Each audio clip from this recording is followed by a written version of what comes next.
Mars को देखते हैं जो रो रहा होता है क्योंकि उसके मम्मी पापा ने उसे पैसों के लिए डायमंड किंगडम के साइंटिस्ट को बेच दिया होता है। तुम रो क्यों रहे हो? मार्स उल्टा घूमता है तो उसके सामने एक लड़की खड़ी होती है जिसका नाम हिनाटा होता है। तुम्हारा नाम मार्स है ना? चिंता मत करो, मैंने सुना है कि जब हम लोग बहुत स्ट्रांग हो जाएंगे तब हमें साइंटिस्ट छोड़ देंगे एंड हम सब फिर से आजाद हो जाएंगे। जिसको सुनकर मार्स दोबारा से थोड़ा खुश हो जाता है। मेरा नाम हिनाटा है, तुम मेरे दोस्त बनोगे मार्स? चलो हम लोग साथ में इस जगह से बाहर निकलेंगे। एंड जिंदगी में पहली बार मार्स का कोई दोस्त बनता है। उसके बाद मार्स और हिनाटा बहुत अच्छे दोस्त बन जाते हैं, इतने अच्छे कि वो दोनों एक दूसरे के लिए अपनी जान भी दे सकते थे। लेकिन फिर एक दिन उनके एक्सपेरिमेंट का फाइनल एग्जाम आ जाता है। ये तुम सारे बच्चों का फाइनल टेस्ट है, तुम सबको एक दूसरे से लड़ना है और जान से मारना है, और जो भी आखिरी में अकेला जिंदा बचेगा वो इस जगह से आजाद हो जाएगा और वो बन जाएगा डायमंड किंगडम का स्ट्रॉन्गेस्ट मैजिक नाइट। एंड इस अनाउंसमेंट को सुनते ही मार्स एकदम शॉक्ड रह जाता है, लेकिन सारे के सारे बच्चे एक दूसरे पर हमला कर देते हैं एंड एक दूसरे को जान से मारने लगते हैं जिन्हें वो इतने टाइम से जानते थे। लेकिन मार्स किसी को भी नहीं मारता क्योंकि वो बहुत अच्छा होता है और वो अपने दोस्तों पर अटैक नहीं करना चाहता था। वो पूरे टाइम सिर्फ अपने आप को बचाता रहता है। लेकिन आखिरी में मार्स के अलावा सिर्फ एक और बच्ची जिंदा बची होती है जो कोई और नहीं बल्कि हिनाटा होती है। एंड मार्स तो हिनाटा के ऊपर अटैक करने नहीं वाला था क्योंकि वो हिनाटा से बहुत प्यार करता था। लेकिन तभी हिनाटा रोते रोते बोलती है, माफ करना मार्स, लेकिन मुझे तुम्हें जान से मारना होगा, मुझे यहाँ से निकलना है। एंड हिनाटा मार्स के ऊपर अटैक कर देती है। मार्स को यकीन नहीं होता कि हिनाटा उसे धोखा कैसे दे सकती है जबकि वो उसकी इतनी अच्छी दोस्त थी। एंड मार्स के पास कोई और ऑप्शन नहीं बचता तो वो अपने आप को बचाने के लिए हिनाटा को खत्म कर देता है एंड बहुत ज्यादा रोता है। एंड उसके बाद से ही मार्स का दोस्ती के ऊपर से विश्वास उठ जाता है और वो किसी पर भी विश्वास नहीं करता। एंड इसीलिए वो नोएल और मिमोसा को खत्म करना चाहता था क्योंकि उसे दोस्ती से नफरत होती है। एंड इधर हम देखते हैं हमारा आस्था बेहोश पड़ा होता है। ओए लड़के,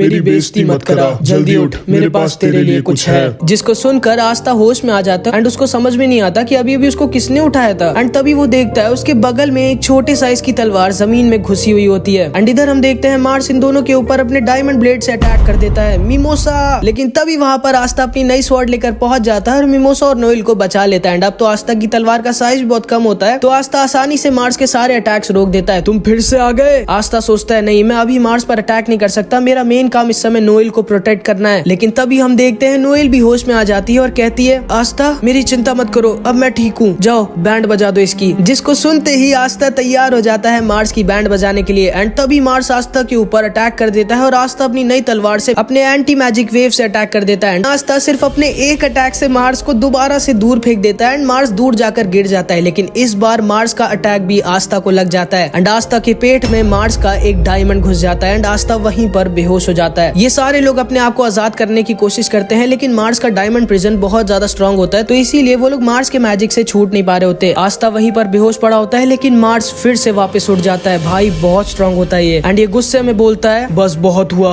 अब मरो तुम। एंड मार्स आस्था के ऊपर अपनी डायमंड स्वॉर्ड से अटैक कर देता है एंड आस्था को बस जान से मारने वाला होता है। नहीं, ये क्या हो रहा है? मैं इतना वीक नहीं हो सकता कि मैं अपने सामने मेरे भाई को मरने दूं। अगर मैंने अपने सामने आस्था को मरने दिया तो मैं कभी भी विज़र्ड किंग नहीं बन पाऊंगा। एंड तभी यूनो की 4 लीफ ग्रिम वॉर्ड दोबारा से जलने लगती है एंड अचानक से मानो टाइम रुक जाता है। एंड यूनो के बगल में एक छोटी सी स्पिरिट उड़ रही होती है। यूनो सोचता है कि ये क्या है एंड तभी उस स्पिरिट की नींद खुलती है एंड वो सिर्फ एक फूंक मारती है एंड मार्स की और उसके स्वॉर्ड दोनों की धज्जियां उड़ा देती है। एंड इस बार मार्स पूरी तरह से हार जाता है एंड इन सबको अपनी आंखों पर यकीन नहीं होता कि यूनो ने मार्स को हरा कैसे दिया। एंड इन लोगों के ऊपर से मार्स का मैजिक भी हट जाता है। ये कैसे किया तुमने यूनो? हाँ, ये कैसे किया तुमने यूनो? कौन सा मैजिक यूज किया था तुमने? पता नहीं। एंड तभी यूनो अपनी ग्रिम वॉर में वही चीज लिखी हुई देखता है जो स्क्रॉल में लिखी हुई थी जिसे उसने थोड़ी देर पहले उठाया था। पता नहीं तुमने ये कैसे किया लेकिन बहुत अच्छे, सही किया। मुझे नहीं लगता कि अब ये जल्दी उठने वाला है। एंड इधर हम देखते हैं मिमोसा आस्था को हील करने लगती है एंड आस्था की नई तलवार अपने आप आस्था की ग्रिम वॉर के अंदर चली जाती है। लगता है हम लोग जीत गए। लेकिन तभी अचानक से वो डंजन अपने आप तबाह होने लगता है। हमें जल्दी यहाँ से निकलना होगा वरना हम सब मारे जाएंगे। यूनो तुरंत ही अपने मैजिक से विंड कार बनाता है और सारे लोग उस पर आकर बैठ जाते हैं। लक भी आस्था को लेकर यूनो की विंड कार पर चढ़ जाता है। मिमोसा आस्था को हील करती रहो एंड वो सब वहाँ से जल्दी जल्दी निकलने लगते हैं क्योंकि यहाँ नीचे उनकी जान खतरे में होती है। लेकिन तभी आस्था अपनी बची कुची जान लगाकर बोलता है, यूनो हमें उसे भी बचाना होगा। क्या बक रहे हो तुम हमारे दुश्मन को बचाना चाहते हो? तुम जानते हो ना वो कितना बुरा इंसान है। हाँ, मैं जानता हूँ कि वो बुरा इंसान इंसान है, लेकिन हम लोग तो बुरे इंसान नहीं है ना, इसीलिए हमें उसे बचाना होगा। यूनो बोलता है ठीक है। एंड वो लोग मार्स को बचाने के लिए उसकी तरफ जाने लगते हैं, लेकिन तभी एक बड़ा सा पत्थर उसके ऊपर गिर जाता है। यूनो उसे बचाने का टाइम नहीं है, उसे बचाने के चक्कर में हम सब मारे जाएंगे, निकलो यहाँ से। एंड मार्स को पीछे छोड़कर ये लोग किसी तरह अपनी जान बचाते हुए एक दूसरे की मदद करते हुए उस डंजन से निकल जाते हैं। बाल बाल बचे हम लोग।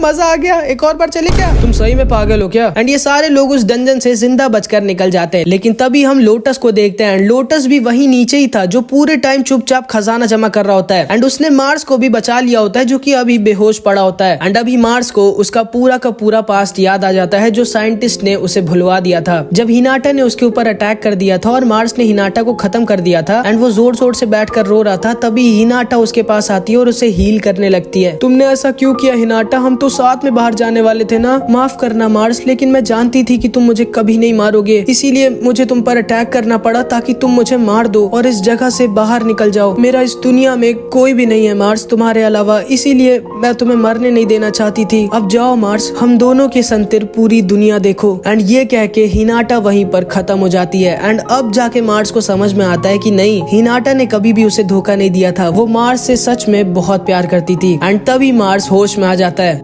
तो तुम होश में आ गए मार्स? देखो तो हमने बहुत बड़ा हाथ मारा है, अब हमारा पूरा गांव कई सालों तक पेट भर के खाएगा। हाँ, मुझे बचाने के लिए thank you lotus. Thank you? ये कब से इतना अच्छा हो गया? एंड इसी तरह डायमंड किंगडम वालों के लिए एकदम हैप्पी एंडिंग हो जाती है। एंड इधर हम देखते हैं आस्था होश में आ जाता है। एंड अब आस्था भी एकदम ठीक होता है, बस उसके पेट में थोड़ा सा दर्द हो रहा होता है। माफ करना आस्था, मैं तुम्हें पूरी तरह से हील नहीं कर पाई, मेरा मैजिक पावर खत्म हो गया था। नहीं मिमोसा, तुम्हें मुझे सॉरी नहीं, मुझे तुम्हें थैंक यू कहना चाहिए। तुम ना होती तो आज मैं जिंदा भी ना होता। Thank you mimosa. जिसको सुन के मिमोसा शर्मा के नोएल के पीछे जाके छुप जाती है। मतलब समझ रहे हो? दो लड़कियां पीछे पड़ गई हमारे आस्था भाई के। बताओ, पता नहीं मेरे पीछे कब कोई एक पड़ेगी। एनीवेज, इसके बाद हम देखते हैं क्लॉस इन दोनों के पास आता है और इन दोनों को गले लगा लेता है। माफ करना मुझे, मैंने आज तक तुम दोनों को अपने से नीचे समझा क्योंकि तुम दोनों एक कॉमनर थे, लेकिन अब मैं ऐसा कभी भी नहीं करूंगा। मुझे बहुत खुशी है कि हम सब के सब जिंदा हैं।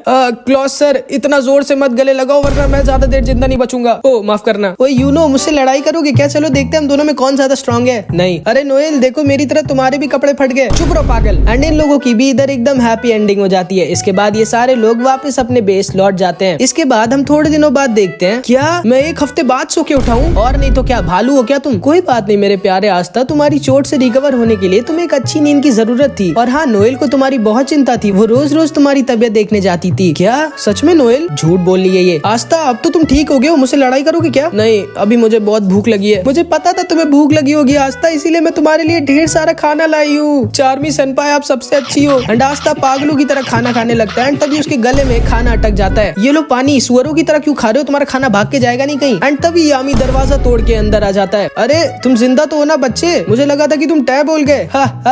नहीं, मैं जिंदा हूँ सर। अच्छी बात है कि तुम जिंदा हो। अब तुम जिंदा हो ही गए हो तो आज तुम्हें रॉयल कैसल जाना होगा डंजन की रिपोर्ट देने। मैं भी जा सकता हूँ क्या यामी सर? नहीं, तुम नहीं जाओगे। तुम जब भी जाते हो किसी न किसी को इंजर्ड करके आ जाते हो। मैं नहीं जा सकता हूँ यामी सर, मुझे मेरी बहन मैरी से मिलने जाना है। तुम्हें भेज भी कौन रहा है? मैं जाऊँ क्या? हाँ तुम जा सकती हो, लेकिन रॉयल कैसल नहीं, किचन में जाओ, मेरे लिए खाना लेके आओ। ओके। आस्था और नोएल तुम दोनों अकेले रॉयल पैलेस जाओ। एंड यामी के ऑर्डर से आस्था और नोएल दोनों साथ में रॉयल टाउन में आ जाते हैं। वाह, कितनी बार तुम ये शहर देख चुके हो आस्था? हर बार आते ही पागल क्यों जाते हो? यकीन नहीं होता एक दिन ये पैलेस मेरा होगा नोएल। एंड नोएल फिर से सोच के शर्मा जाती है कि वो और आस्था फिर से साथ में अकेले। लेकिन तभी उन्हें अपने सामने यूनो की स्वॉर्ड दिख जाती है। एंड वो लोग भी रॉयल पैलेस ही जा रहे होते हैं। ओए यूनो, पीछे तो देखो। एंड आस्था को देख के क्लॉस बहुत ज्यादा खुश हो जाता है। तुम एक हफ्ते तक कैसे सो सकते हो? भालू हो क्या? अपने काम से मतलब रखो। ओ हाय मिमोसा, कैसी हो तुम? एंड आस्था को देखते ही मिमोसा वहाँ से शर्मा के फिर से भाग जाती है। ये भाग क्यों गई? मैं भी शायद उसे छोटी हाइट वालों से नफरत है। सच्ची में मार खाना चाहते हो क्या तुम आज? एंड नोएल मिमोसा के पास आती है और उससे पूछती है क्या हुआ मिमोसा? पता नहीं नोएल, लेकिन मैं जैसे ही आस्था को देखती हूँ या फिर उसके बारे में सोचती हूँ, मेरा दिल बहुत जोर जोर से धड़कने लगता है। जिसको सुन के नोएल एकदम शॉक्ड रह जाती है। क्या है ये? क्या बोली हो तुम? पागल हो गई हो क्या? पता नहीं मुझे क्या हो रहा है, लेकिन हर वक्त मैं बस आस्था के बारे में ही सोचती रहती हूँ। एंड नोएल बहुत डर जाती है क्योंकि उसके सामने एक कंपटीशन आ जाता है जो खुद उसकी बहन होती है। एक मिनट, मुझे क्यों बुरा लग रहा है? मुझे क्या फर्क पड़ता है चाहे आस्था को कोई भी लड़की पसंद करे?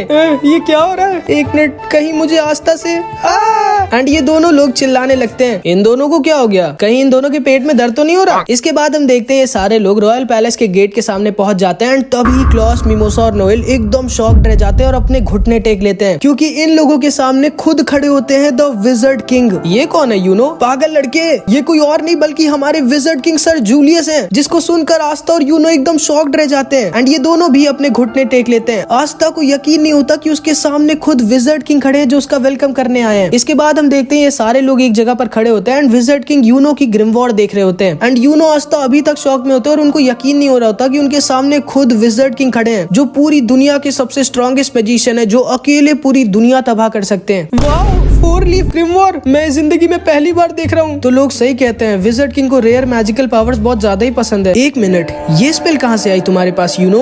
असल में उस डंजन में मैंने एक स्क्रॉल खोला था एंड उसकी स्पेल अपने आप गायब होकर मेरी ग्रिमवॉर्ड में आ गई थी। ये तो द विंड स्पिरिट सिल्फी की स्पेल है, तो इस बच्चे को विंड स्पिरिट ने चूज किया है। कमाल की बात है। तुम एक बार इसे यूज करके दिखा सकते हो क्या मुझे प्लीज? माफ कीजिएगा सर, लेकिन मैं उसे यूज करने की कोशिश तो की, लेकिन मैं उस स्पेल को यूज नहीं कर पा रहा। चलो कोई बात नहीं, लेकिन हाँ यूनो, मैं तुम्हें पहले ही बता दे रहा हूँ, जिस दिन तुम इस स्पेल को पूरी तरह से यूज करना सीख गए उस दिन तुम बहुत ज्यादा स्ट्रॉन्ग हो जाओगे। इतने ज्यादा स्ट्रॉन्ग कि हजारों मैजिक नाइट तुम्हारे सामने टिक नहीं पाएंगे। Thank you sir. Wizard king sir, आप मेरी भी ग्रिमवॉर्ड एक बार देख सकते हैं क्या प्लीज? मुझे बता दीजिए ना इसमें क्या लिखा है। हाँ हाँ जरूर, इसमें लिखा है। क्या लिखा है जो मैं समझ नहीं पा रहा हूँ? कोई नहीं, ये देखिए मेरी मैजिक स्वॉर्ड। क्या यही है क्या तुम्हारी एंटी मैजिक स्वॉर्ड? मैं प्लीज इसे एक बार हाथ में ले सकता हूँ क्या? हाँ हाँ सर जरूर, ये लीजिए। एंड विजार्ड किंग आस्था की स्वॉर्ड को अपने हाथों में पकड़ लेते हैं। एक मिनट, ये स्वॉर्ड तो मेरा बहुत ज्यादा मैजिक एब्जॉर्ब कर रही है। शायद इसीलिए केवल ये लड़का ही इस स्वॉर्ड को चला सकता है, क्योंकि इसके पास बिल्कुल भी मैजिक नहीं है। क्योंकि अगर कोई आम मैजिक नाइट इसको उठाएगा भी तो उसका सारा मैजिक 1 सेकंड में खत्म हो जाएगा। ये लो आस्था अपनी स्वॉर्ड। तुम्हारी स्वॉर्ड भी तुम्हारी तरह बहुत रेयर है। सुना तुमने यूनो, विजार्ड किंग मेरी तारीफ कर रहे हैं। अच्छा हाँ विजार्ड किंग सर, मुझे आपसे एक क्वेश्चन पूछना था। क्या आस्था? एंड तभी आस्था और यूनो दोनों चिल्लाकर पूछते हैं कि हम कैसे विजार्ड किंग बन सकते हैं? तुम दोनों पागल तो नहीं हो गए? विजार्ड किंग से ही पूछ रहे हो कि तुम उनको हटा के विजार्ड किंग कैसे बन सकते हो? मैं तुम्हें बताता हूँ, विजार्ड किंग बनने के लिए तुम लोगों को पूरे क्लोवर किंगडम की मंजूरी चाहिए होगी। नहीं क्लॉस। एंड तभी क्लॉस चुप हो जाता है। आस्था और यूनो, याद रखना, विजार्ड किंग बनने के लिए तुम लोगों को किसी की मंजूरी की जरूरत नहीं। तुम लोगों को इतना स्ट्रॉन्ग बनना होगा कि कोई भी तुम्हारे विजार्ड किंग बनने के डिसीजन को चैलेंज ना कर पाए। इतना स्ट्रॉन्ग कि अगर तुम बोलो कि तुम अगला विजार्ड किंग बनना चाहते हो तो कोई तुम्हारे सामने खड़ा ना हो जो तुमसे कह सके कि नहीं तुम नहीं, मैं विजार्ड किंग बनूंगा। एंड जिस दिन तुम लोग इतने स्ट्रॉन्ग हो जाओगे उस दिन तुम लोग तैयार हो जाओगे अगला विजार्ड किंग बनने के लिए। जिसको सुन के आस्था और यूनो दोनों बहुत खुश हो जाते हैं कि उन लोगों को किसी की मंजूरी की जरूरत नहीं विजार्ड किंग बनने के लिए। उन्हें बस इतना ज्यादा स्ट्रॉन्ग बनना होगा कि उनके सामने कोई खड़े होने की हिम्मत ना करे। उसके बाद विजार्ड किंग इन सबको एक अवार्ड सेरेमनी में लेके जाते हैं, जहाँ पे वो उन लोगों को मेडल देंगे जिन्होंने इस बार मिशन में सबसे अच्छा परफॉर्म किया। ध्यान से देखना आस्था और यूनो, विजार्ड किंग बनने के लिए तुम्हें इन सबको हराना होगा। एंड तभी सेरेमनी हॉल का दरवाजा खुलता है और वहीं पे खड़े होते हैं बहुत सारे लोग, जहाँ पे नोएल के तीनों भाई बहन भी खड़े होते हैं, सॉलिड, नेब्रा और silver eagle magic knight squad का कैप्टन नोजेल। एंड ये बहुत ज्यादा स्ट्रॉन्ग होता है। एंड वहीं पे crimson lion magic knight squad का कैप्टन फुगी लियोन और ब्लू रोज स्क्वाड की कैप्टन शार्लेट भी होती है। एंड ये दोनों भी बहुत ज्यादा स्ट्रॉन्ग होते हैं। इसके बाद विजार्ड किंग उन सारे लोगों को मेडल देते हैं जिन्होंने सबसे ज्यादा स्टार्स कलेक्ट किए होते हैं, जिसमें गोल्डन डॉन के वाइस कैप्टन एल्केडोर को भी मेडल मिलता है। ठीक है, तो अब सारे लोगों को मेडल मिल चुके हैं, अब हम सब लोग साथ में मिलके खाना खाएंगे। लेकिन तभी मैक्स विजार्ड किंग के कान में कुछ आकर कहता है, माफ करना मुझे आप लोग, लेकिन मेरे को एक काम आ गया, तो आप लोग आराम से खाना खाओ, मैं बाद में आऊंगा। एंड विजार्ड किंग ये कह के वहाँ से चले जाते हैं। उसके बाद ये सारे लोग खाना खाने लगते हैं एंड सारे के सारे लोग इन सबको बहुत बुरी नजरों से घूर रहे होते हैं। एंड इसीलिए इन सबको बहुत ज्यादा अजीब लग रहा होता है। लेकिन हमारे आस्था को कुछ फर्क नहीं पड़ता, वो मस्त अपना खाना ठूस रहा होता है। इसके अंदर शर्म नहीं है क्या? नहीं, पूरा बेशरम है। आस्था,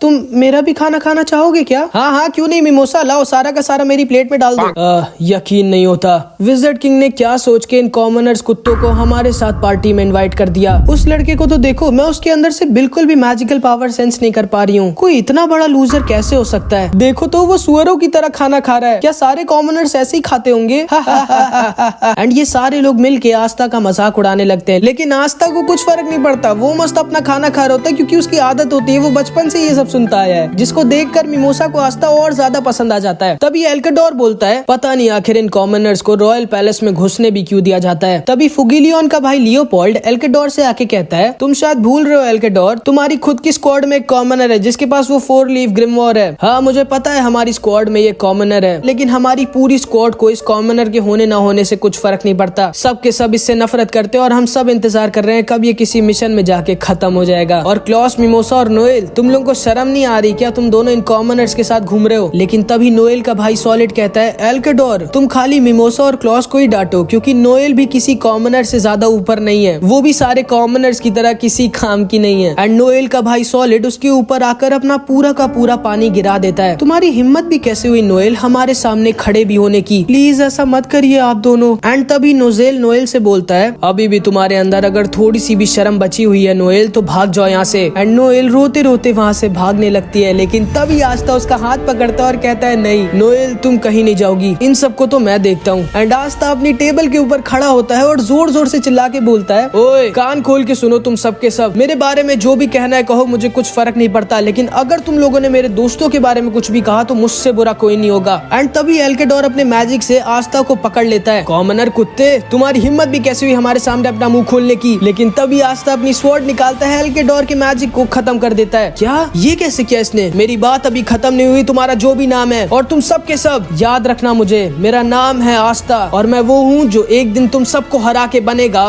विज़र्ड किंग। मतलब सोच पा रहे हो तुम, आस्था 3 कैप्टन्स के सामने ये बोल रहा है कि मैं तुम सबको हरा कर बनूंगा विज़र्ड किंग। एंड यहाँ पर इस एनिमे का पार्ट 6 खत्म हो जाता है।